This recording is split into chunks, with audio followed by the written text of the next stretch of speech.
उस किसान ने अपने खेत में बहुत सारे छोटे छोटे गड्ढे कर दिए और फिर उन गड्ढों पर मिट्टी डालकर उन गड्ढों को बंद कर दिया और किसी एक गड्ढे में उस किसान ने एक गाजर को छुपा दिया। एक बार की बात है, एक गांव में एक किसान रहता था। उस किसान को जानवर पालने का बहुत शौक था। उसके पास पहले से ही बहुत सारी भैंसें थी जिनका दूध बेचकर वो अपना घर चलाया करता था। तो एक दिन उस किसान ने एक खरगोश और एक बंदर को भी अपने घर में पाल लिया। अब काफी दिन गुजरने के बाद उस किसान ने उस खरगोश और बंदर के साथ खेलने का सोचा।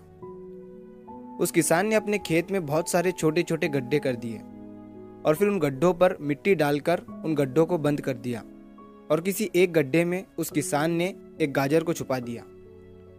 अब उस किसान ने खरगोश और बंदर को उस गाजर को ढूंढने के लिए कहा। खरगोश बहुत ही कॉन्फिडेंट था और उसे अपने आप पर बहुत विश्वास था।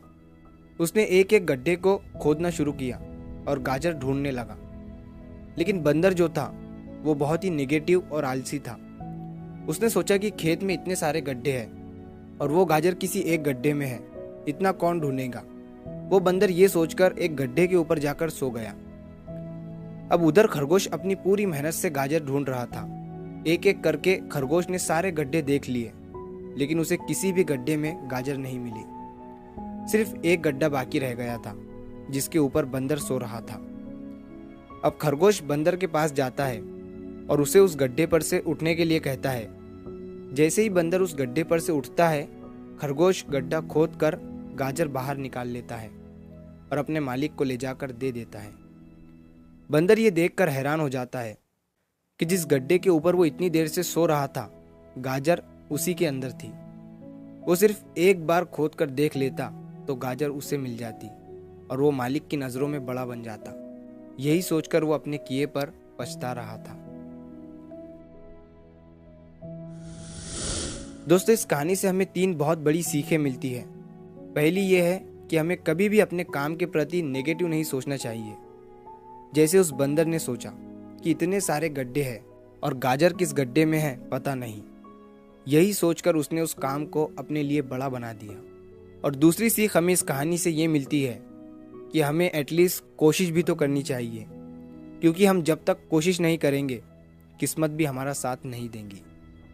अगर वो बंदर जिस गड्ढे पर सोया हुआ था वहां से ही गाजर को ढूंढना शुरू करता तो उसे गाजर मिल जाती, लेकिन उसने कोशिश ही नहीं किया। और तीसरी सीख हमें इस कहानी से ये मिलती है कि हमें जल्दी हार नहीं माननी चाहिए। अब हमें नहीं पता कि हमें अपने काम में कौन से साल में कामयाबी मिलेंगी। वो 2025 हो सकता है, 2030 हो सकता है या 2032 भी हो सकता है, लेकिन हमें कामयाबी तभी मिलेंगी जब हम पॉजिटिव सोच के साथ कोशिश करते रहेंगे और हार नहीं मानेंगे। तो अगर आप इस कहानी को और भी लोगों तक पहुंचाना चाहते हो तो इस वीडियो को लाइक करो ताकि YouTube इस वीडियो को और भी लोगों तक पहुंचाए। और अगर कहानी अच्छी लगी हो तो हमारे चैनल को सब्सक्राइब ज़रूर करिए। मिलता हूं मैं अगली बार इसी तरह।